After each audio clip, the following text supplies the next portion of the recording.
Oh no, I broke this. And we started. It's broken. Welcome to Two Hats and a Chat, where Jerry and I talk about all things tech, hacks, and cyber attacks. Scuba. Here at Wilkes Community College, In the shoulder county of Wilkes. of North Carolina, but in the heart of Wilkes County. Yes. Probably. I'm going to go all Veggie Tales. Scuba, Scooby-Dooby-Doo.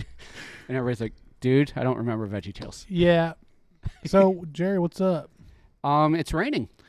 It rained hard this morning. It did. Very that hard. was really cool because it was like dark in this building. I don't think you were here yet, but I was like, did I die? You must have gotten here pretty early then. I got here like 8:30. We had that student that had left their earphones, earbuds. Cool. They haven't picked them up yet. Oh, well. Oh, well. They're here. Yeah. So if you're watching, oh, well. Yeah, we're not in there anymore right now. Yeah, sorry. We're not there anymore. We're in the other room. But Put that down. one thing to mention, the heavy rain. How does that help your like jalapenos? So it actually hurts them sometimes. Oh, I have okay. noticed. I don't know the exact.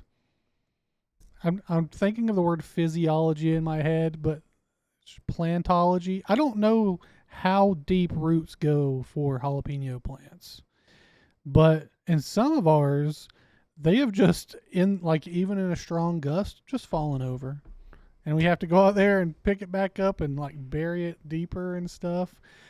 I have noticed there's a strange difference though. So I need to take a picture of this and show it to you. Okay. In the first jalapeno plants that we planted, like early July, it might have been the first day of July or just before July. Those are skinnier and taller. Okay. The ones that we planted a little bit later or transplanted, so all of them we planted then. Right. The ones that we've now transplanted over to the secondary box, they are shorter but wider and leafier. That's good, right? I don't know. Oh, okay. That's the thing about it. We'll see what happens. Because there is one of the tall, skinny ones, one of the originals. Right. They actually have a lot of jalapenos growing on it right now. Probably somewhere between 8 and 9 jalapenos growing on it. Okay, sounds good. They're turning dark green, waxy-ish. Mm-hmm. And so they're almost ready for us to harvest some. The wide but shorter green ones that look leafier, one of them is growing jalapenos as well, but I mean, it's hard to tell which one's better yet Until you try them. until I try them. Okay. Yeah. So Okay. there is a slight difference though. I think that when we planted in the second planter, we used more potting soil. So specifically potting soil instead of just soil. Or like garden vegetable soil. Yeah, something like that. Yeah, they have different bags. And then there's also this yellow bag that Raylene got for our stuff. It's like black cow or something like that. And we're supposed to like mix that like 50-50 with the soil. Oh, that's kind of cool. I don't know what the so black the cow pH is. balance. And it might not even be called black cow.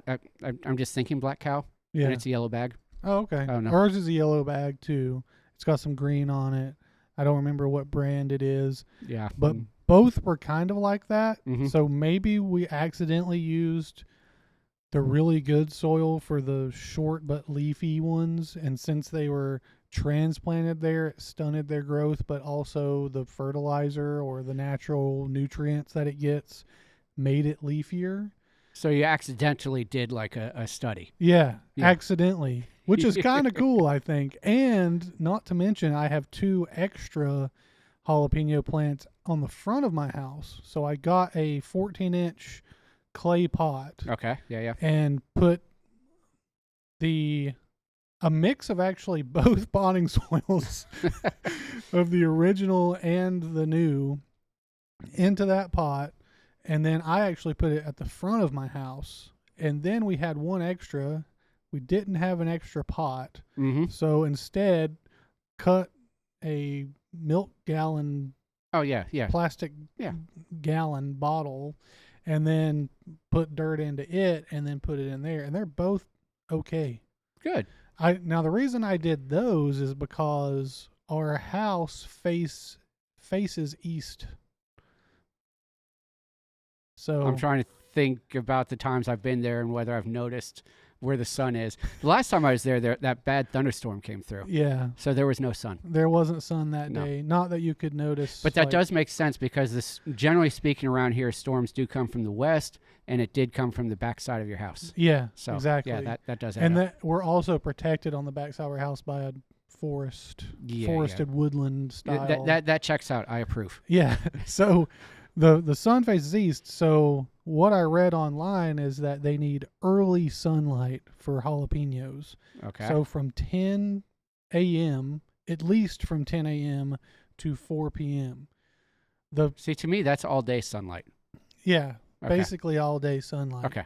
But on my front porch, it gets good sunlight from about 8:30 when it's a sunny day, Mm-hmm. 8:30 to about 3 o'clock.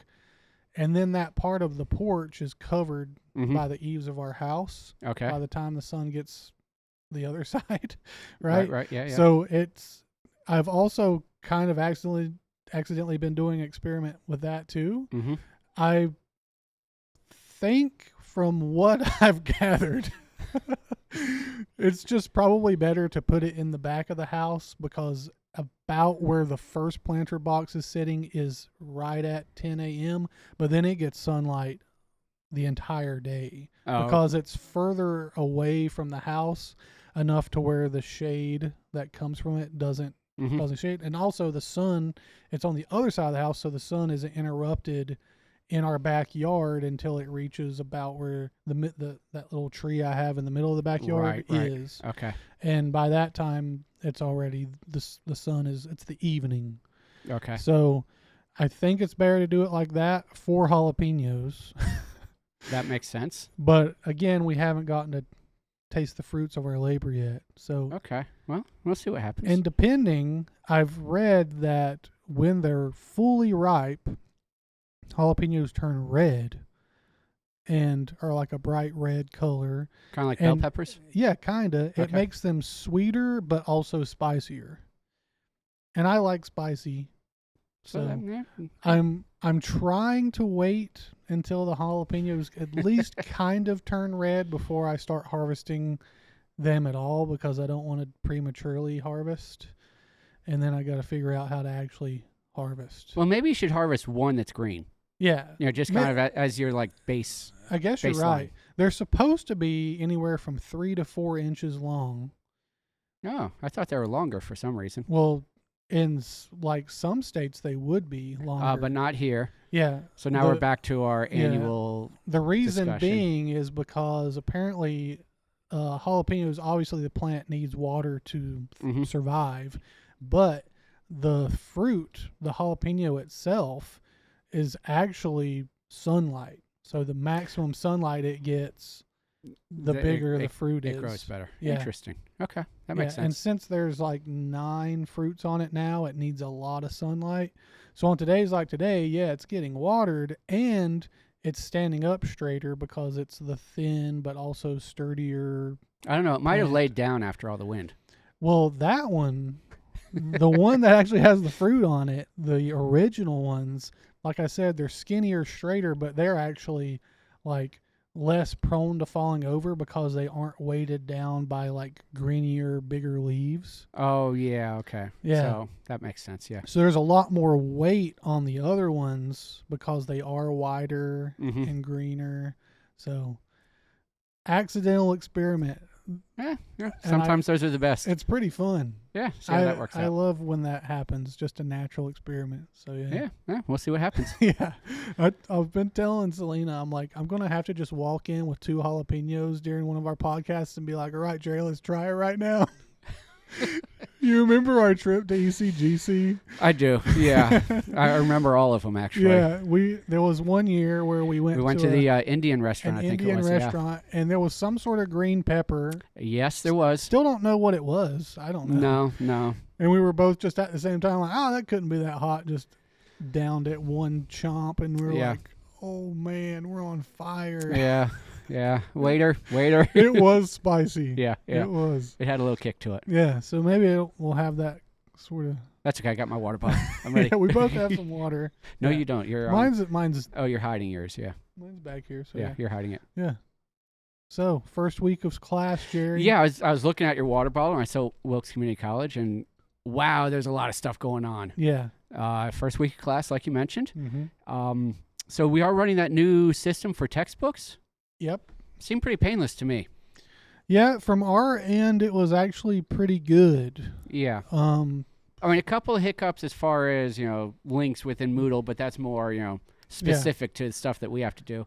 But that we had to do that before. Mm-hmm. What I noticed was that students having their code on day one was just, there it is. It wasn't a case of, well, I need to go to the bookstore, and none of them noticed the cost because it was embedded in their tuition. And even at that, it was like 3 times below the cost before. So yeah, so for us, it actually worked out great because apparently the prices of every textbook is aggregated and then divided among the number of students. Yeah. So I've heard for us and for nursing, they have saved a ton of money. Yeah, it's working out great. Yeah. I know a student in nursing right now, so I'm gonna ask him like, hey, like, did you notice? Did you even notice a change in the price of your textbooks and things like that? But I have heard from the other sides as well where they're like, yeah, nothing worked the first few days. We had to contact, but it's a new thing. It's a new thing, so Brand there's new. a learning curve, and I think we're kind of outliers because we are technical. Mhm. So we're kind of the outliers as far as, if it went well for us, I don't really know that Yeah. means much per se. I would say that it's because we did it over the summer and we could have worked out the kinks if there were any. I actually thought it went easier during the summer.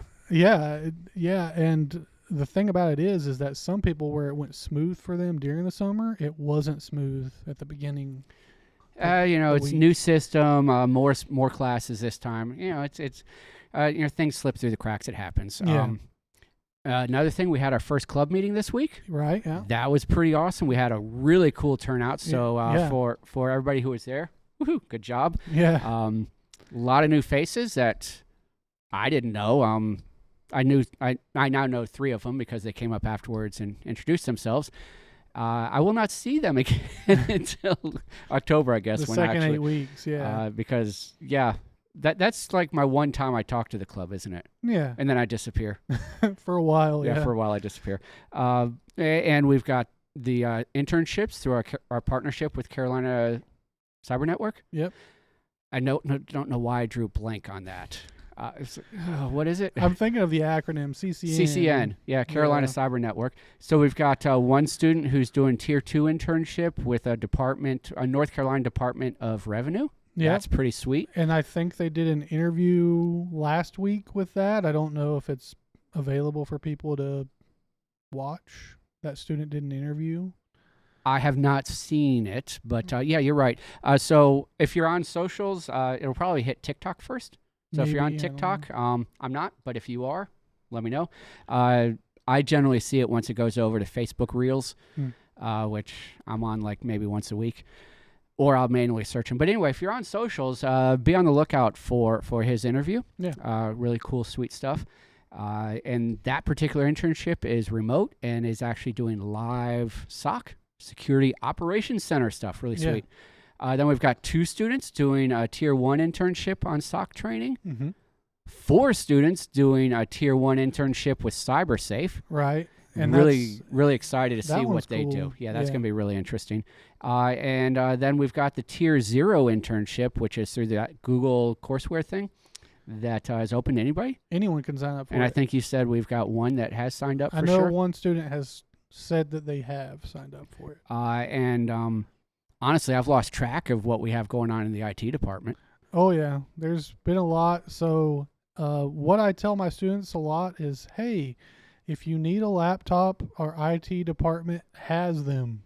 Yeah. And then I had one of our IT folks approach and say, yeah, we're actually running out of laptops.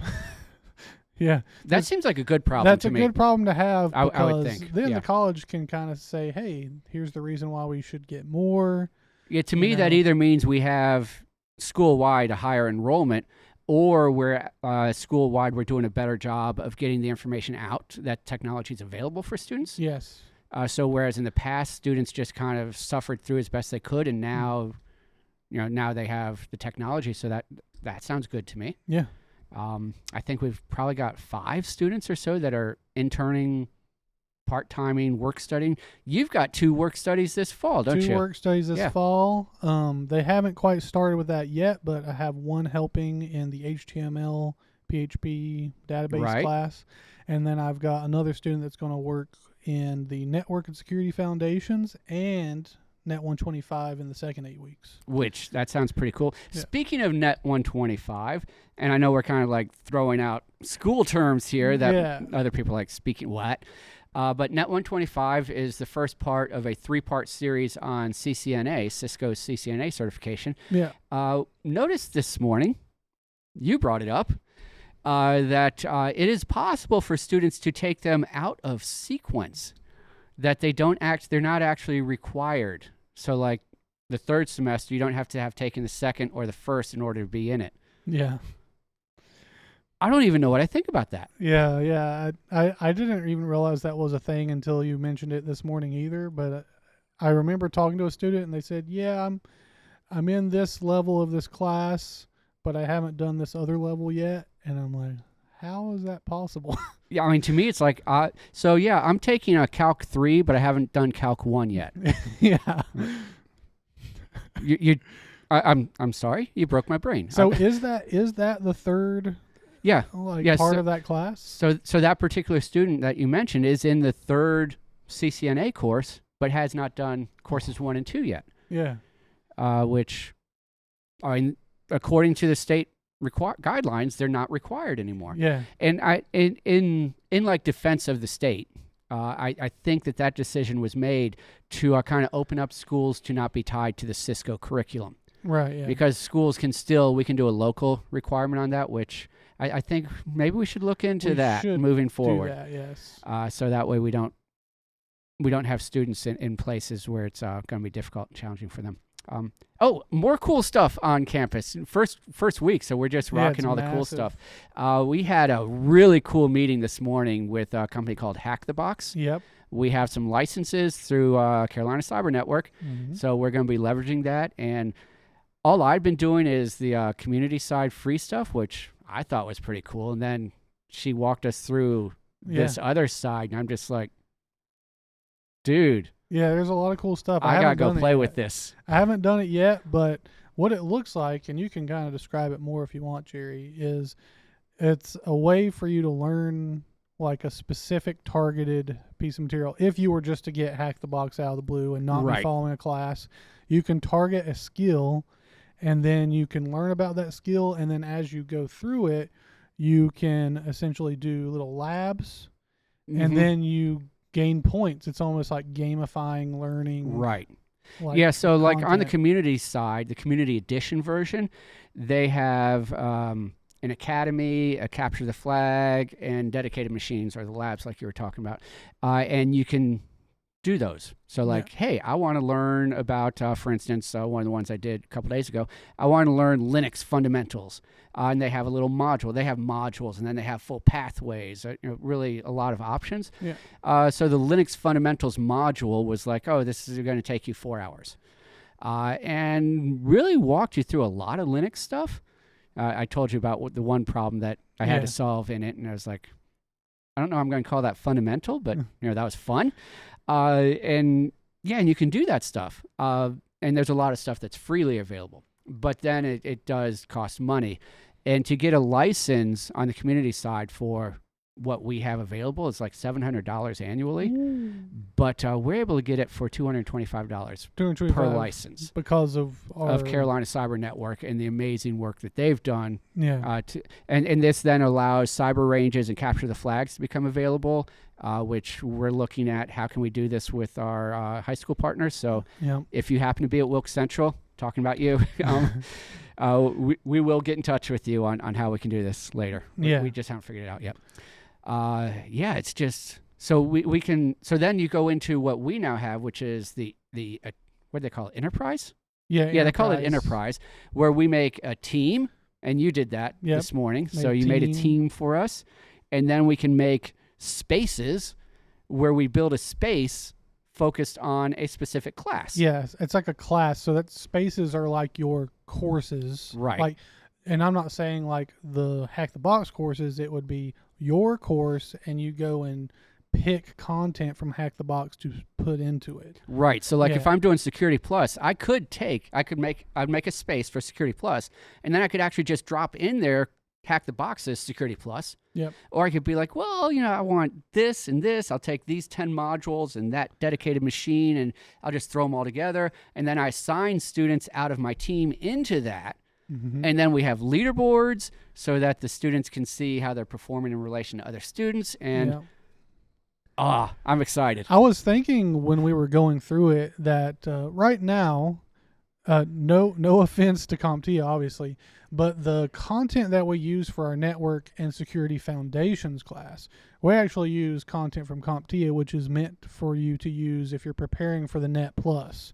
Mm-hmm. So you see a lot of content in there, and this is like for us at the college, it's like an entry level class. So it's even prior to what we mentioned earlier with Net 125. It's prior to that. Prior to CCNA, yes. And the content that we're using, the courseware we use, is actually fairly robust. It goes really in depth, and I have to reiterate to my students, hey, view this through the lens of we're going very shallow. The content is there for you to go deep, but we're going to go very shallow. And being able to cherry pick and Hack the Box may be able to design more appropriate assignments for them. Obviously, having the Net and Security Foundations course is good, especially if they plan on getting the Net Plus, but it could be an addendum. So I could say, like, let's look at the content in both. Yeah, it's really from an academic perspective, the more resources and options I have to present to the students is good. Yeah. But we also kind of look at that end goal of like, hey, what is employable? Well, Network Plus is a definite certification you want to be. So I want to go CompTIA so that I'm really giving them practice exams and all of that. Yeah. But at the same time, like you were saying, I also want to keep it at a speed. Right. Yeah. So when I did that particular class a year ago or whatever, there were a lot of labs on the CompTIA side that I was like, I didn't assign. Mm-hmm. And I told the students, I'm not going to, because the CompTIA Network Plus did have mini labs setting up and configuring Cisco switches. Yeah. And I was like, you know what? You're going to do that in Net 125. Randall will show you how to do that. Yeah. We're not going to do that in this class. Yeah. Instead, exactly. I want you to focus on, hey, a switch is at a layer 2, and there we go. Here's I learned the that. OSI model. Yeah, that's what. So I definitely see how. There's a lot of times when I'm doing some of those things where I feel like Security Plus is another one, SEC 110, where there's a lot of hands-on that CompTIA doesn't have.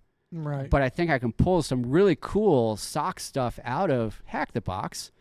Or if you look at like Windows admin, sure, we can do a lot of stuff with virtual machines, but then we can actually go to Hack the Box where maybe we're building something that is a little bit more robust. Yeah, and when we were talking about competencies a couple weeks ago, you can kind of treat it as a competency. I'm curious if they'll ever let us or ever get to the point where we can, other than design our own spaces, but kind of create content. I would not expect that. At the same time, I would not want to do that either. It looks kind of... Because, that'd be kind of like creating our own virtual machines. Yeah, might as well just do it locally. We could just do it locally if we want to go that route. But yeah, it's really exciting. So we've got 38 more licenses available. We have 40 for this year, and you and I have already taken Yeah. 2 of them because we need to roll up our sleeves and do them as well. Exactly. So that gives us 38 that we will be distributing. And basically, once we've assigned a license to a student, we can use that in any class. Mm-hmm. And so Yeah, I'm excited. The license goes with the student. So instead of thinking, oh, I buy this book for this course, it's you buy this thing and you get to use it for every course. Yeah. So I like at the tail end, I saw there were modules on fundamentals of AI, AI LLM model fundamentals. Just really nice things that you could just throw at a student. I think I saw one on AI prompting, and it's like, hey, we're going to spin off for a week, and I'm going to drop this on you. Yeah. So we can just pull all kinds of crazy content that just adds to what we're doing in classes, I think. I think, like you said, I think it's good to have more things available so that you can essentially fit the best fit for how you're teaching something. I love that. This week, though, it's the first 8 weeks. It is. So right now I'm teaching the Network and Security Foundations class. And you're a student. And I'm a student for graduate school. But that Network and Security Foundations class, I actually decided to teach it slightly different than I normally do. Oh, that sounds fun. Again, evaluations are important. I'm going to need people to be honest with me about that. Yeah. So what I decided to do, because it's in the first week, and I like including it, the how to convert from binary to decimal and decimal to hexadecimal and even hexadecimal to binary. Like, you throw some octal in there. So yeah, that's what I did for this week's content. Now I did tell them, like, hey, there's other content that you're going to need to review and go over, and normally the first week of class, the first day of class, about an hour of it, we do 2-hour classes. Yeah. The first hour of it is normally the syllabus and getting them all set up and ready to go, and then you only have about an hour left in the remaining first day, and then you use about an hour in your second day. But it turns out that almost all the time this week I used for that. Well, that's nice. And I think I did it I thought that it went okay. I did kind of approach it from the lens of, hey, if you don't quite understand like all of this, really what I want you to grasp from this is that, an IP address is really bits under the hood, and there's something called a subnet mask, and what's happening is this AND operation, and this is how AND operation actually works under the hood. But all you need to understand is that it's really showing you what part of your IP address and what part of your host of your IP address is your network, what part is your host.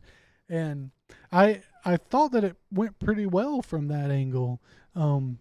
But it's kind of hard because obviously brand new first year students, they're not going to feel comfortable enough with me now to be like, yeah, that's too much. So there's no questions, so you don't really know, and everybody seems to be okay. Yeah. And then they come back Monday and, okay, convert this. Yeah, and people might be, and even if you're a current student and you're watching this, you might be a little shocked to be like, oh, we did it differently than he normally does it. It's like, yeah, I do that all the time because I'm trying to get better at teaching you this content and seeing how much content I can put into a week. Right. To kind of judge, like, am I showing you enough? Do I feel like there's more that I could show you? Like, by the time we even actually get to IP addressing, are you going to understand it better now that we did that the first day of class? And that's an interesting thing that you point out there is that, so you covered something this week, but then you're going to circle back on it like in 3 weeks. Yeah. So it's kind of like sitting in their brain percolating. And then in 3 weeks, when you do it, it's like, oh, hey, I've seen this before. Yeah. It scared me then. It still scares me, but I'm a little more comfortable with it than I would have been if you dropped it all on me today. Right. Because we're eventually in that class, we're going to touch subnetting a little bit. Now, I don't touch variable length subnetting until we get into Net 125. our other intro, but still, now I won't have to go through that whole shebang. Then I'll just be like, oh, you guys remember how IP addresses look under the hood, right? So here's what subnetting is. Oh, you remember that this is the network portion of this IP address. Here's the whole shebang. And I gave them a little bit of industry secret. I told them, okay, I'm about to give you the answer to most questions you're going to find in IT. And they were like, okay, what is it? And I was like, well, I'm going to ask you a question first, and then you tell me. I'm going to see if you come up with the answer. Okay. And I said, what part of this IP address is the network portion, and what part is the host portion? And for those of you that don't know, you actually don't know what that is unless you're given another bit of information called the subnet mask. Correct. And so this was the second time I did this like perfect answer to any question, and the answer is, it depends. You know? Yeah. And that's a good answer for a lot of IT questions. I was like, that's a good answer. Yeah, a very classic IT kind of question is, what kind of computer should I get? Yeah. It depends. It depends. What do you want to do? You know, what kind of software should I use? It depends. Yeah. Or what kind of gaming console should I get?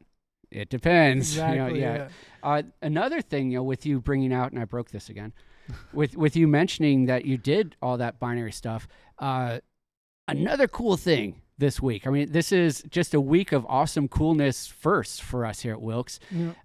All that new AV equipment that we had installed over the summer, we're now live recording every lecture. Yep. Then it's being uploaded to a system called Echo 360, and then we're linking it in Moodle. So the students, they had you do the binary, and then they can go watch the video in Moodle once it's posted I think there. they can. I didn't join it that day, so I was more or less testing whether or not it does automatically record. Yeah, so that's I'm thinking on that. I think there's one day where I did not join and it did not auto record. Oh. But Dr. Kilby did not join and it did for her. So I'm wondering if maybe when we were asked by Caitlin if we wanted it to auto record, maybe we needed to let her know. But I don't understand how it would know that it was Dr. Kilby. Anyway, I don't know. Yeah, I don't know. I think that might be on the Echo 360 side. I don't know what's going on there, but at any rate, for me personally, I find it better to join. So that way I get the little thing in the corner so I can see the camera. And share the so that I can screen. make sure that it's doing what I want. Yeah. Now, in Dr. Kilby's, it did both the camera and screen share automatically. And she did not join. So I'll have to check on that. I think she has a secret that she's not sharing. Oh, maybe. So, Dr. Kilby, feel free to tell me how you did it. Because I can't figure it out. Yeah, tell us. Jerry, be dumb. He can't figure it out. Yeah, and that's another thing, too, is it's a lot of firsts for Yeah. us this semester. Yeah. Like, just making sure that stuff worked was A lot of an exciting stuff, adventure. though. Yeah, it was. A little stressful, too, because we didn't really get the bugs worked out until like day one. Yeah, I don't know if I'm quite ready yet to say, hey, let's do a remote class somehow. I'm not ready for that yet. No, I'm not ready for that yet either, but I do want to do some trials on that sometime this semester, particularly since I have second-year students, I have smaller loads. So I would like to try that out. Have some come in and some stay at their houses and remote in and just see how it goes. Yeah, I'm curious if they need to join that team in order. Yeah, to... well, no, they don't need to join the team, but like in the calendar, so we've got those calendar things. We can post an invite in Moodle, and then they could click it. And the way we have that set up is anybody who's in our organization and their teams should be logged into their organizational account. They should be able to access it. Yeah, and then they'll let us know. Yeah. Yeah, we'll probably have to pick a student that doesn't mind maybe losing content for a day. Yeah, as well as a student who will be actively involved, or a couple of students. I'd like to have a couple that won't mind turning on their camera, asking questions, because I really want to make sure, am I going to be able to hear them? Can they hear us? Exactly how does this work? Yeah, and I feel like if you do want them to be interacted with during class, you are going to have to join it. Yeah. So I just need to probably start joining it no matter what. Yeah, I think you do. Yeah. I think It feels like I'm missing something, but It's been a lot. It's been very busy here at the college. I did do a LAN party yesterday, Thursday afternoon. I saw that. So on Thursdays we do a little get together for the club if people are interested, and you don't have to be in the club. Come on out. You don't have to be in the club to do it, but we get in low 1709 and then we play games for a couple of hours, 3 to 5. Or other things. Sometimes everybody helps somebody else build a home PC or build something. A computer. Yeah, we've built 2 computers now. Right. From people that just bought a bunch of parts and wanted to build. Maybe they'll come in like this Thursday and have people, hey, help me pick parts. Yeah. And then once they've arrived in a couple weeks or whatever, bring all the parts in and then build it. Yeah. And build it. Yeah. And people can bring their own tech stuff they're excited about. They can bring in their own consoles if they have a game on a console. We had a student last year who had a really awesome steering wheel that they always brought. Yeah, they bring that during the big events for sure. Yeah. That was fun. Yeah. Yeah. So I just bring my Switch. Yeah. I bring my Steam Deck, and sometimes I yeah. bring my whole computer though during the falling out. So I saw you do that. You were playing that the Ocean game. Yeah. Yeah. That won't run on my system, so I can't play that with you Not either. Yet, but exciting things on the horizon. I don't know if we should mention that yet, but we've heard some exciting things. Yeah, there's. So that's what's in place, and then there's all the stuff that we have on the back burner that we're like, they're simmering, and now we're starting to pull them to the front burner. So like, we have people higher up in IT and other parts of the school that are looking into an esports team, which would be really awesome. So then it becomes a case of, obviously those we're going to need machines for that, and we already have a zone that's segmented away from the rest of the college. Yep. And we already have a group of people that would be ready to be able to administer, maintain. Yep. Gaming PCs. PCs. Patch team. Our patch team that we pull out of the IT club. They've signed ethical hacking contracts, so they're already ready to kind of help out. And then when those PCs aren't in use, we can leverage those for local AI models. Yep. We could run our localized LLMs. We could set up some localized agents, persistent agents. We could then start doing localized image, video, audio creation, which since it's localized, we don't run into like ChatGPT. I think I can make 3 pictures a day. I think. If anybody knows better, feel free to correct me. 5 maybe, but eventually they're like, nah. Wait 24 hours. Yeah, you got to wait your tokens. Whereas if it's all localized, which then brings us to the other thing that is definitely bubbling on that back burner, but it's like it's moving by itself. It's like a pot that has water under it, and it's starting to shake, and it's like moving up to the front burner. I'm like, you're scaring me. But we have what's called a CS machine. Yep. That is a LAMP stack, Linux, Apache, MySQL, and PHP. Yep. That is actually hosted somewhere else on campus and is on a different part of the campus's network. Well, this spring, we're going to move it into our network. Yep. Which means in order for students to be able to access that, we're going to have to leverage one of our school's public IP addresses, punch a hole in our firewall. You were talking about punching a hole in firewalls last week. Yep. We could actually do a reverse proxy on that one though, because it will be. We could, but I don't know if we want to. I don't know. I don't see the. I mean, we're going to have infusion points as far as our eyes in the sky. We're going to have CrowdStrike. We're going to have infusion points. We're going to have Isaiah with his Palo Alto. Going to have already eyes on the sky. The zone's already pretty solid. Yeah. So sure, there's the potential of a bad actor getting into our segment, into our zone. They're not going to get out of it. Yep. Can't get out. That would create chaos as far as resetting machines and all that. It's almost like 1709 is a honeypot at that point. Yeah. But I don't want it to be. I don't want it to be either. And as a Splunk Academy, we have a Splunk license, so we can also set that up. There's just so many things that we can do there. But the whole reason I went off on that tangent is if we do have gaming machines that are running localized AI, that are running persistent agents, our students, once we have a hole punched in there, can access their private agent that's running on our systems. Yep. How sweet would that be? Yeah. I mean, that is just... We could... The college might actually even leverage that as, like, we actually have our own little... Yeah, I mean, we start entering this whole new level of just... That is so wicked cool. We basically have Clippy here. Yeah. For everybody. Yeah. Well, not everybody. For us. For us. Maybe we could set up a guest account so that other students could be like, hey, I want to play around with this custom AI agent. It's not Copilot. It's not, it's not Claude. It's not Grok. It's not, who am I missing? ChatGPT. Yeah. How did I miss that one? It's actually the Cyber Labs. Yep. Well, what's the Cyber Lab doing with my data? Wouldn't you like to know? Be careful about handing your data to the hackers. Don't give your data to ChatGPT or Grok or Claude. No, give it to us. Anyways. All your data belong to us. The data's ours.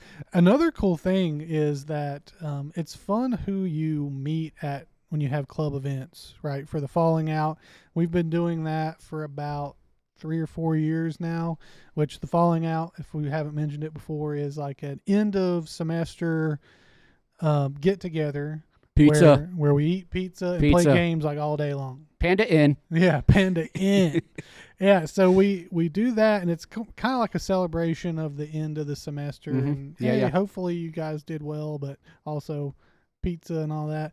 And sometimes we have, everybody's invited. So sometimes we even have people from other parts of the college that wanted to come in and play. And I've actually made pretty good friends with a couple of guys at Sage. Yeah, that's true. Yeah. And I remember Thomas is one of my friends from Sage.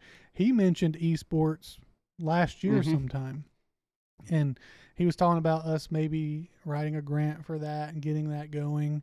And it's just really exciting that now we didn't really go anywhere with that. But now that we have, higher up in IT talking about that, we might actually, not only is it more likely that we're backed by the college, because we are. We are, yeah. But we have more than just us that is interested in that vein. There's an interdisciplinary component. Yeah. And I really think a lot of the esports players or competitors would probably come from outside of IT. Yeah.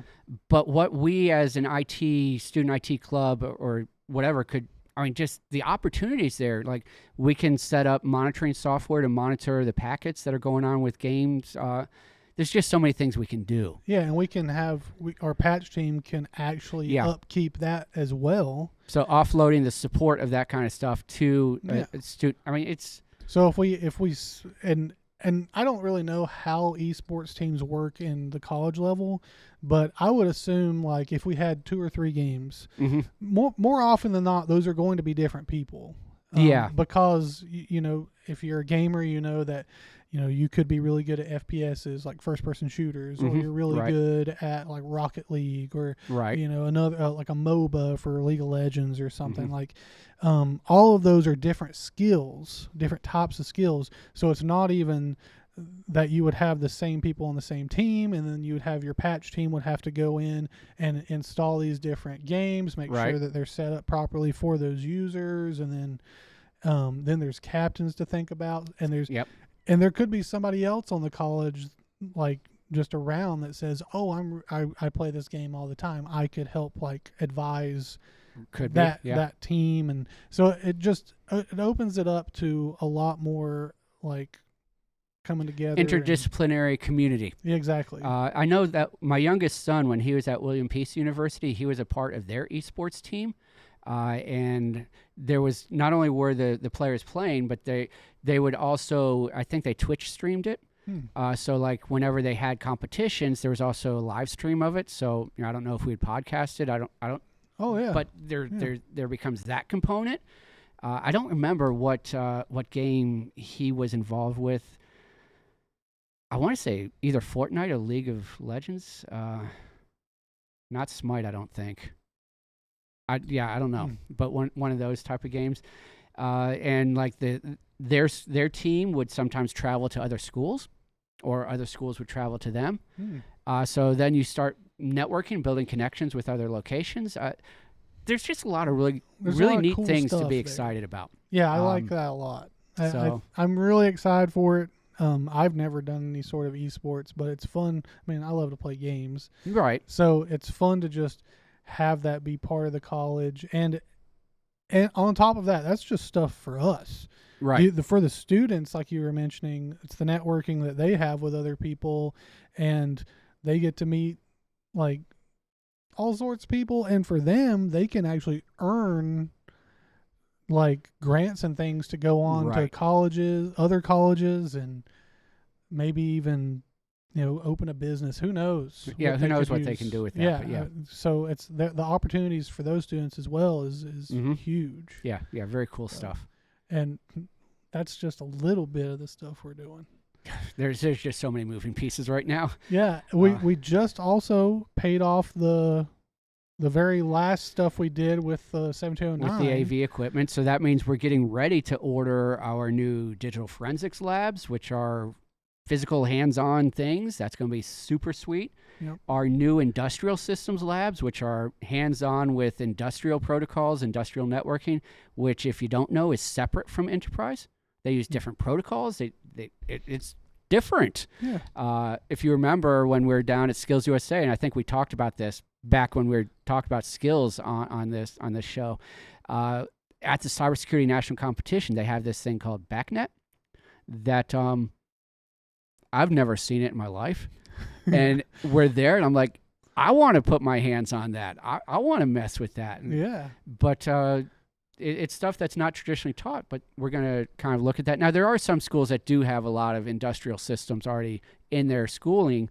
We don't, so that's going to be new. And then we're going to get that drone Yeah, the drone.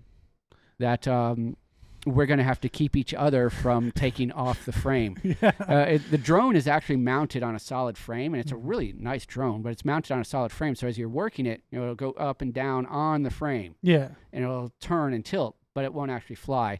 Yeah. So And you can essentially play a game yeah, as you're doing that you fly through a course. So if anything, you're learning how to fly a drone through playing a game, but with an actual physical drone. and pretty cool. if nothing else, we've got a gaming PC right there. Yeah. That's that comes entirely with ours it. for whatever. Now we're going to have to definitely police ourselves to not take it off that frame and go fly it around, because Yeah. I know I'm going to want to. But Hey, maybe we can also just get a drone. I did float that idea at one point. My understanding is that there's probably going to be some airspace closures or other things that are downstream heading. So Yeah. it's like maybe that's not a direction to go, but We also know some folks at the college who have that capability, so we can talk to them about how do you Right. begin doing that? Like how could we do that to make it legal and safe and all that for what we want to do. And with this new equipment we're getting, each one of those, the drone, the industrial, and the digital forensics, come with whole lab manuals that are built around industry certifications as well. Yeah. So that drone one is built, I don't know, it's drone piloting, it's G's, blah, blah, I don't remember. But I think a couple of our students have actually done that class. Yeah. So, a lot of cool opportunities there. That's what's going on here. I saw an interesting article this week. Oh, okay. I'm just like not even going to segue. Just That's the best segue there is. So I was reading an article, and I read the article. The headline caught my eye, and the headline said, "Oh, isn't it horrible that I don't remember the headline?" It caught my eye, and I don't remember. But it was something along the lines of the new fashion of tech is different, and then like the sub headline, the sub lead, whatever that technical word is. Was Steve Jobs' turtleneck is being replaced. And I was like, I want to read this. So I read the article, and basically it was talking about how people in tech, us, how we have always historically had a certain style. So one of which would have been the Steve Jobs turtleneck kind of style. Right, yeah. And the style is largely, business casual or whatever. But that style existed within the tech industry, or sometimes would transcend. So like people would wear what the tech people wore to like kind of, hey, I'm part of that community kind of thing. You can almost think of it as, as a sports fan, I might buy a jersey of my favorite player. That doesn't magically make me a member of the Detroit Tigers, right? Or in this case, the Detroit Red Wings. I'm not now. Now I'm not part of their coaching staff because I'm wearing this. Yeah. So that was kind of, they were saying that's the background. But what's going on now is that AI companies are producing a lot of swag, for lack of a better word, hats, T-shirts, and whatever. But the only ones that seem to be wearing it are in technology. The ones who are not in technology are not wearing it because, either anti-AI or whatever. So that's leading to this rise of how people in tech are dressing. Oh, wow. Which I found that interesting, which then made me naturally be like, okay, I need to make sure I don't dress that way because I always go against the grain. Dress that way, I don't know. But so I say that. Yeah. For those of you keeping track of my hats, by the way, back in once upon a time, here's my name card, which I don't know if you can read it, but this was from a conference back in 1998. I was younger than you. I was just a child. Back in old 1998. Yeah, back in 1998. This was a Microsoft conference. And at that conference, I got this hat, which is old and faded, and nobody can read it, I'm sure, but I'll show it up there. Boop, boop, boop. And it says Bay Networks. Yeah. So swag, dressing the tech part. And, of course, now you look at it, and you'd be like, what's Bay Networks? What's Bay Networks? Yeah. Bay Networks is actually a company that went under. This was during the .com boom of the 90s and whatnot. Yeah. But they did launch a company. Bay Networks was a manufacturer of network devices at that time. They did launch a company that you would know called Netgear. Oh, wow. So, Bay Networks launched Netgear, and then they got bought by somebody, and Bay Networks was shut down, but Netgear was kept. Oh, wow. Yeah. Netgear, so I just smoothly went from that to my hat, and I'm done. That's pretty good. Those are my words. I really liked that story, though. And you said earlier that you mentioned, I'm interested as to what the average IT guy wears now. Did it say in the article that it was like? It did not, but they did say that there is this trend towards wearing swag associated with the thing, which is like, okay, I have a Corning water bottle. Yeah, I've got, this isn't really IT, but I got like a Path of Exile. I mean, I'm going to say it's pretty close. Yeah, an Atari shirt. CAE. Yeah. It's like.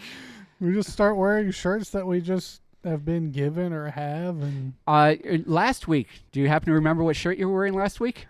Yeah. We had a conversation about it. Linux. Yeah, whether it was GNU or new, and I decided I was wrong. It is GNU. Yeah. So it's like, do people actually do that? It's like, I do. I have a drawer that has my IT stuff. Yep. And then if it's not IT stuff, then it's, that's my working outside and cutting grass drawer. Yeah. My change oil in the car drawer. So, it matters to me. Yeah, it becomes kind of like this is what you would see an IT professional wear. This is the herd I am a member of. Yeah. It's like a self-identification, and then I can walk around and be identified by other herd members. Yeah.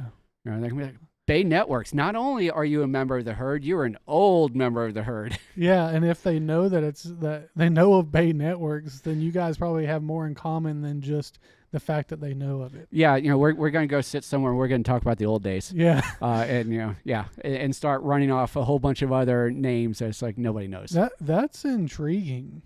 So I really haven't even thought about it. I mean, other than sometimes I'm like, oh, what's appropriate for me to wear at class today? And I like to get like college swag. So I'm like, oh, if I got a Wilson Community College shirt, maybe on the last day that I instruct, like Thursdays can be kind of like my Fridays. Casual Thursday. And I wear like a casual Thursday. Because you're very formal on Fridays. Yeah, exactly. Speaking of, not formal, but speaking of name tags, you have got to show them your Linux name tag. My Linux name It's over tag? there, by the way. Oh, yeah. It's over there, by the way. because I saw that sitting there and I was like, that is so wicked cool. I want one. So it's a floppy disk with Southeast Linux Fest on it. And this is what they started doing. Now, last year, this was really cool. I like that they've been doing this. They started doing this last year. Yeah, last year. And the crazy thing is that some people, like, this is just a blank floppy disk, right? So someone just found it. What they did last year, though, was wicked cool. Okay. My floppy disk was a floppy disk, but it was the Aladdin video game floppy disk. I was like, what? And it worked. You could play Aladdin from it, which was amazing. But yeah, I really like that they have this cool name tag. So is that DOS compatible, Aladdin? Yeah, I think so. So if I were to go grab my USB floppy drive, put my laptop here, I could copy Aladdin off of there? Not this one. Not but that the one? The one from last The year. one you won't let me see. The one I don't have in here right now. Okay. But does this make you want to go That game was even awesome. more? That was an awesome game. And it was hard as nails. Oh, it was hard. But the audio, I mean, not only that, but that was like, in my opinion, the heyday of platformers. Yep. Because a big part of that game, or like Bubsy 3D or all of those, was the number and quantity of the audio barks and the idle animations. Yep. If I put my controller down, what is Aladdin going to do? Yep. And Bubsy was cool too. Bubsy was cool. My wife loved both of those games. Yeah. And we actually still do a lot of the stuff from Bubsy. You know, what could possibly go wrong? And if you've never played Bubsy 3D, then you have no idea but yeah, it's like, it's very easy to break that game. what could possibly go wrong? It's a lot of fun. I remember, like, Bubsy was like my sister and I's Sonic, because we had a Super Nintendo, we didn't have a Sega, and so the original like Bubsy platformers were a lot like the Sonic, but except they're not as loved, and it's because that they would just stick enemies in your path, so you'd be going really fast and then just get hit. I also think that part of the lack of love is that they weren't one of the headliners, so to speak. You know, Nintendo had its Mario, exactly. Sega had its Sonic, which we had Sega. Yeah. That's what Raylene and I had at that time, was the Genesis. You know, so they had those, and then Bubsy was just like, I play for any team. Yeah, wild card. So you didn't go buy a console for Bubsy. No, yeah. So I think that kind of impacted some of the popularity. But Bubsy 3D, that was a good game. Yeah, that was a game. And we really liked, my sister and I can still hear the Super Nintendo version of Bubsy, Bobcat. Yeah. Love that. Yeah. And the cool thing is, I don't know if you know this, but recently on Steam, they released the Bubsy collection, which was all the platformers and Bubsy 3D. And then guess what came out this summer? Bubsy 4D? Bubsy 4D. Oh, really? Really? Yes. A new Bubsy game came out. I was being snarky. No, I mean, I don't know if it's called Bubsy 4D, but it's definitely Bubsy 4. But it's a new Bubsy. Yeah. Oh, nice. And I was like, oh my gosh, that's amazing, because when I was a kid, there was also a game. I would watch Home Alone 3 a lot. I thought that Home Alone 3 was really cool because I really liked remote control cars. And then that movie was like a remote control car was a feature of the movie. Yeah. I mean, obviously, looking back, not nearly as good as Home Alone 1 or Home Alone 2. Home Alone 1, I mean, come on now. So good. I actually think that I prefer Home Alone 2. No, Home Alone 1 for the, the 15, 20 minutes of the house break-in. Oh, yeah. That's it right It there. is really good. But it's just kind of cool. Well, anyways, in that movie, the Home Alone 3, there was a commercial on the VHS that was for Croc. There was, yeah. For Croc. And I was like, oh man, I want Croc so bad. And I told my parents, I was like, man, this game looks so cool. It's right up my alley. At the time I was a kid, I didn't know what a platformer was. I was just like, it's a lot like Mario 64.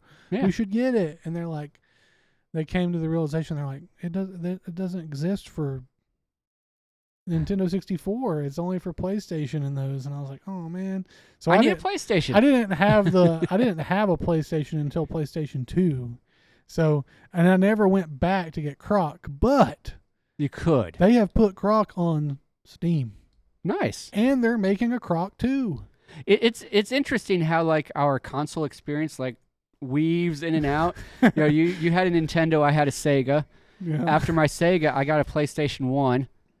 Then you got a PlayStation 2. I didn't. Yeah. I went back to Nintendo. I had a GameCube too, to be fair. Yeah, so the PS2, I was on GameCube at that time. Yeah. But like about 5 years ago, I was at Goodwill and saw a PS2 for like $10. So I've got one now. Oh my gosh, what a deal. Yeah.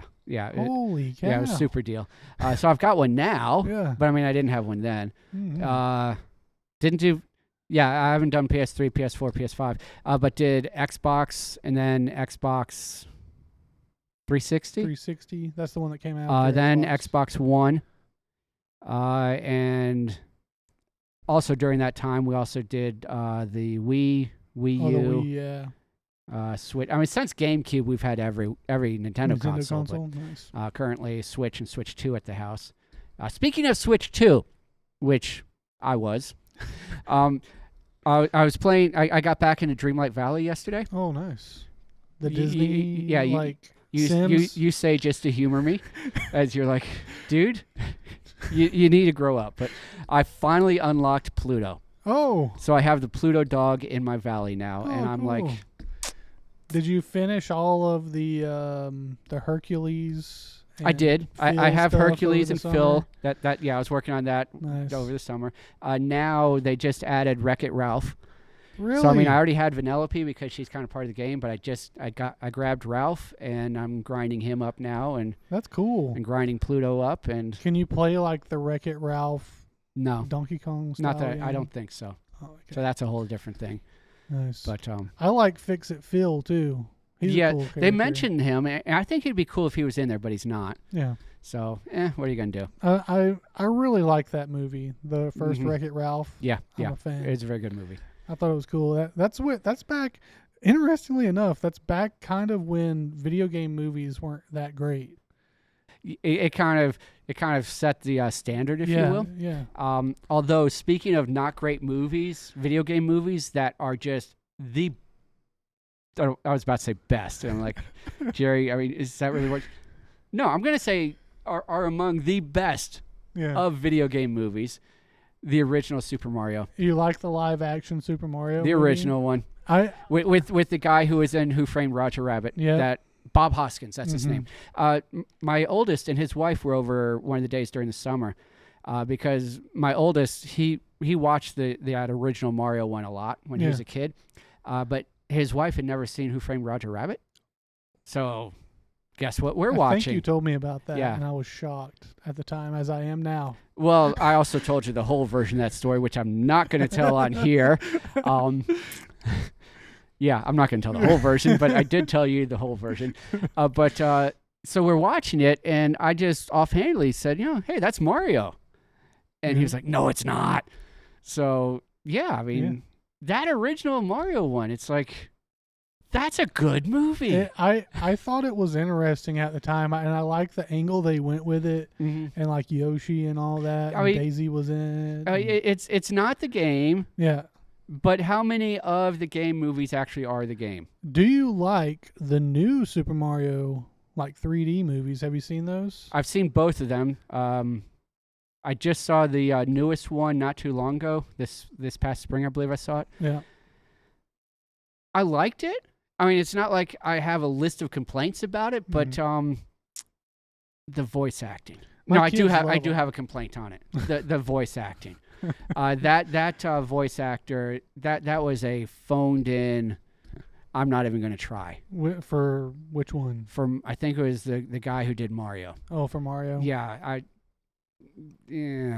See, in the first movie, they actually had Charles Martinet in it. Mhm. The famous for doing Mario's voice since the 3D Marios. Yeah. I think the first one he did was Super Mario 64, but he does voices for, or did, before the Super Mario Bros. Wonder games came out. Right. He did voices for Mario, Wario, and Waluigi, and he might have done Luigi as well. Nice. So he did voices for like all of them. So when he was there and he was playing Jumpman in the first movie, I was just tickled to death to see him Seventh there. Heaven. Yeah. And I was like, wow, that's awesome. And it's interesting because I was shocked that they didn't have him do Mario's voice for the movie. It was an odd choice. I actually do think that Charlie Day does a great job as Luigi. Mm-hmm. It's because he kind of gives me like Luigi's Mansion flashbacks. He's got the vibe. The one voice that I didn't like in the Super Mario movie is Seth Rogen. I did not want Donkey Kong to even speak. I'm cool with Cranky and all the rest of them speaking, but Donkey Kong's like, oh yeah, just that's Donkey Kong to me. So it's like the Kool-Aid Man. Yeah, just the Kool-Aid Man, and like I love the movie. I actually think it's really good, and I think that they people that are working on that movie are truly fans of the original content, or they're fans of the content, which is fun to see. The fan service that's in that movie. Yeah. Oh yeah, and in the second one, I don't want to spoil it for people, but there's a moment in that movie where I was just blown back. I was just like, what? Yeah. I mean, I didn't dislike it. It's just, for me, it was kind of like, that was pretty good. Yeah. I thought they could have done more story-wise than they did, but it was pretty good. Well, see, have you seen any of the Sonic movies? I like those. Yeah, those are great. And I think that the voices are really good for them. And, of course, Jim Carrey. And Jim Carrey's really fun to watch. And what I like in the third movie is the person that voices Tails. Well, I mean, the end of the second movie, it's like a post-credits scene. Yeah. And in the third movie, it is the voice actress for Tails. Right. She voices Tails. Nice. And I'm just like, why did everybody should do that? Like, it's just so good. Like, if the character had a voice, I think that for people that have played the games, it would mean a lot to them to see at least one person. So I'm glad to at least see one person from the Sonic 3D realm that voiced Tails before voicing Tails now. And I actually like in the Sonic show, the old Sonic show, it was the guy who played Steve Urkel. I remember that show. Yeah. I mean, it's just like, he did a great job too. I think that he might have even voiced him in the Sonic Adventure games. Did I do that? Except Sonic's face. And you're like, yes, you did a great job. Yeah. I felt. But I think the new guy who did Sonic, and I actually think that Idris Elba does Knuckles pretty well too. I had no complaints, yeah. So those are really fun, and I was shocked that Jim Carrey's like, yeah, I guess I'll just keep doing them. Because apparently before the Sonic 2, he doesn't really do sequels that much. And correct.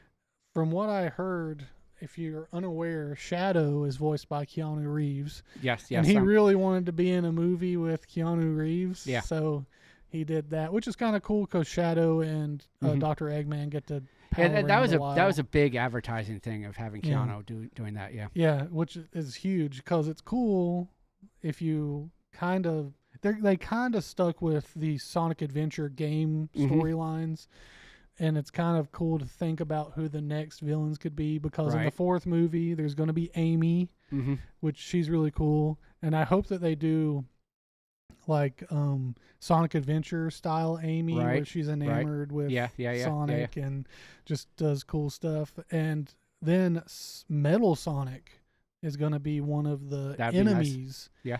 And they wrapped up filming on that, I think, early spring. And there's a cool like still from the picture that has like an actual Metal Sonic figure that they put out, like that they built for the movie, and I thought that was just so cool. I saw another thing. It was kind of, I mean, you see all kinds of things on the internet, but Bill and Ted is one of the movies that I'm really big on. And I found like the audition clips, and it wasn't just Keanu and the other guy. Just his name just escaped me. I don't know his name either, unfortunately. Alex Winters just came back. It was. I mean, obviously they weren't the only ones. Yeah. But like, there's audition clips with like Pauly Shore, and it's like, whoa! I mean, what a different movie. Yeah. So it's neat, kind of talking about all of this. It's neat to like see, because we only see that end product, but it's neat to kind of see what could have been. Yeah. And then it's like, okay, yeah, the end product couldn't have been another way. I kind of like watching. Isaiah's going to tune out on this. So on Bye, Isaiah. on Twitter, there's some accounts that show like what it would have been like to cast a movie in the past. I've seen some of that and stuff. it's kind of, I mean, AI is what does well, it. yeah, but it's still fun. It's pretty neat to look and be like, oh, you know what? John Travolta might have actually been a really good like Superman or whatever, or you know, this guy back in the '80s might have been a really good. You know, what's a modern movie? They like to go back and forth to be like, what if Matrix was made in the '80s? Who would have been the actor there? And I just love that. So, and one current thing I'm seeing is that Andy Serkis, the guy who does Gollum, he actually is, I don't know if it's his directorial debut, but he is making a Search for Gollum movie. Oh, nice. And in that movie, I might be mistaken here, but I think that Aragorn is going to be in that movie. Nice. But obviously it's not. Oh, what's the guy who played Aragorn? Viggo Morgenstein. Yeah. Morgenstein. Yeah. Yeah. So they don't have him as Aragorn because it's a younger version of Aragorn. But the person they picked for it looks almost exactly like original Lord of the Rings trilogy. Viggo Mortenstein or whatever his name is. We have a lot of fun conversations. Just like what So like speaking of Lord of the Rings, you know, the family will get together and it's like, okay, recast Lord of the Rings. Like today's audience. Oh, yeah. Or actually, what we'll do is like anybody from any time. So I'm like, what if you take Humphrey Bogart and make him be Gandalf? Oh boy! And generally, the kids are like, "Dad, you can't play this anymore." You know what I was thinking of as Gandalf? Gene Wilder. Gene Wilder has, I would more like that brown wizard. But what about Alec Guinness? Original Obi-Wan. Yeah. I mean, come on now. Oh, that'd be pretty good. But I mean. But then it's like, can you really top the performance of, what was it? Ian McClellan? Yeah. It's and I mean, really. The guy who played Sauron, Chris. Yeah, I know. Yeah. That guy is amazing. Yeah. Like his life story is incredible. He's he might be the only actor in Lord of the Rings that actually knew Tolkien. I think he is actually. And and he's like a really cool dude. But what if you took the guy who plays the original Highlander and made him Aragorn? Okay. Just throwing it out there. If I'm saying it? I really like Viggo Mortenstein or whatever his name is. What if you take Johnny Depp? Johnny Depp and playing who? Throw him as Aragorn. Let's try that. As Aragorn? Let's throw Johnny Depp in as Legolas. Legolas? Okay. I don't know. Oh, yeah, it gets kind of weird, but yeah. It actually makes me think that the casting in Lord of the Rings is without that casting, you don't have that movie. Really good. Or Keanu Reeves. I don't know where, but somewhere in that movie. Keanu Reeves is like elf number 3 or whatever. No, I want him more than that.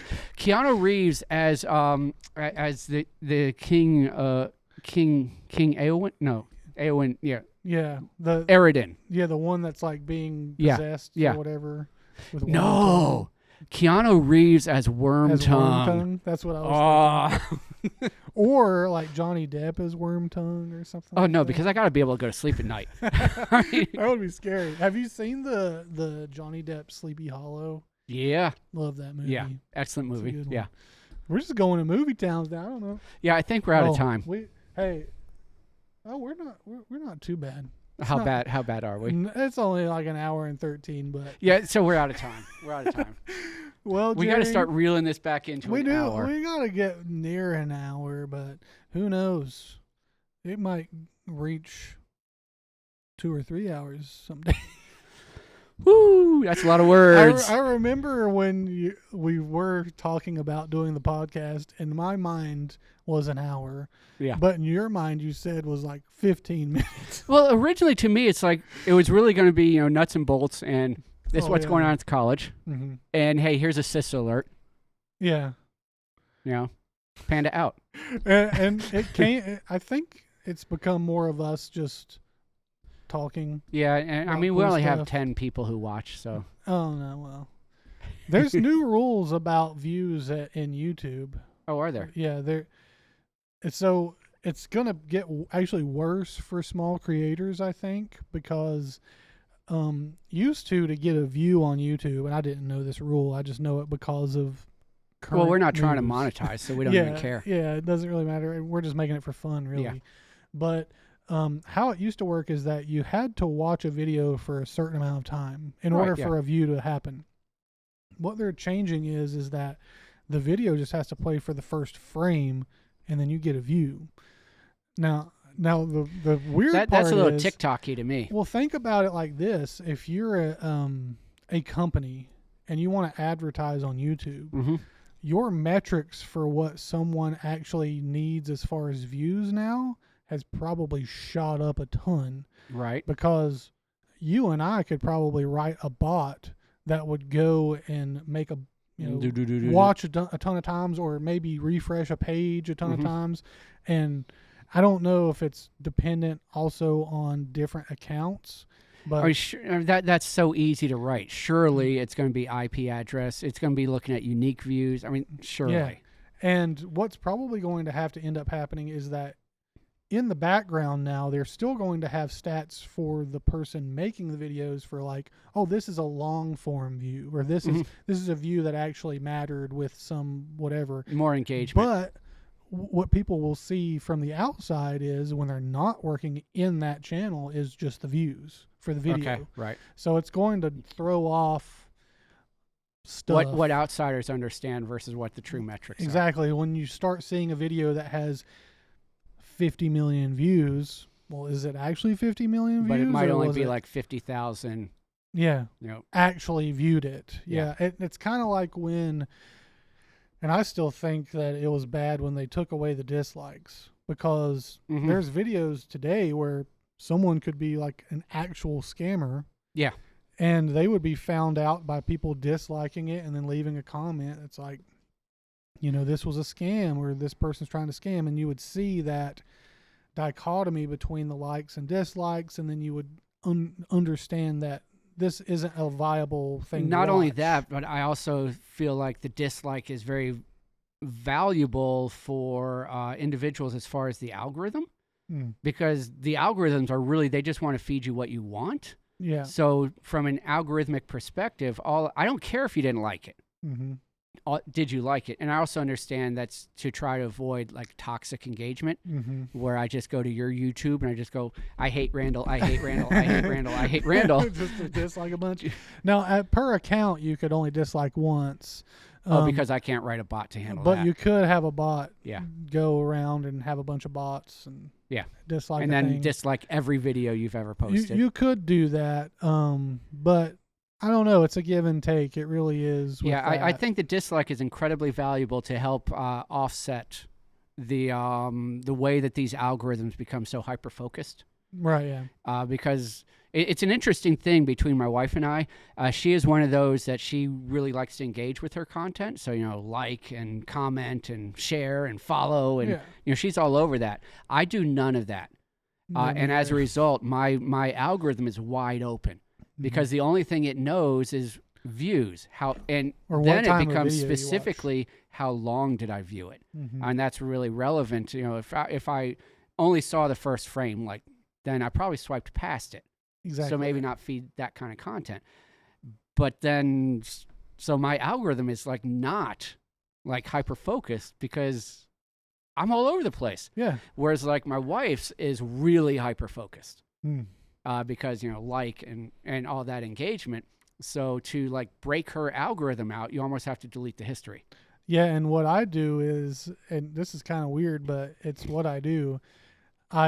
In order to keep the algorithm in the background from giving me a video that I might not want.